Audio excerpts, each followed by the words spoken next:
পহেলগাঁও সন্ত্রাসী হামলার পর ভারত ও পাকিস্তানের মধ্যে সীমান্ত উত্তেজনা বৃদ্ধি পাওয়ার পর 1971 সালে ভারত-পাক যুদ্ধের প্রবীণ ক্যাপ্টেন অবসরপ্রাপ্ত অমরজিৎ কুমার 75 বছর বয়সী ভারতীয় সেনাবাহিনীতে স্বেচ্ছাসেবক হিসেবে সেবা প্রদানের প্রস্তাব দিয়েছেন।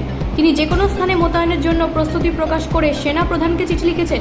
1971 সালে বাংলাদেশ স্বাধীনতার যুদ্ধে অংশগ্রহণকারী ক্যাপ্টেন অমরজিৎ কুমার সেনাবাহিনী প্রধান জেনারেল উপেন্দ্র দ্বিবেদীকে একটি চিঠি লিখে আবারও জাতির সেবা করার প্রস্তাব দিয়েছেন।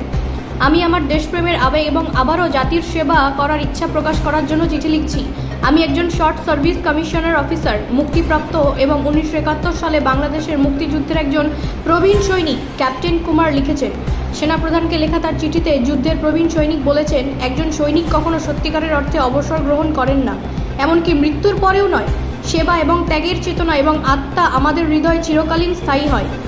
একজন সৈনিককে সেনাবাহিনী থেকে বের করে দেওয়া যেতে পারে, কিন্তু তার থেকে কখনোই সৈনিকত্ব কেড়ে নেওয়া যায় না। ব্যুরো রিপোর্ট, রাষ্ট্রীয় প্রসার বাংলা।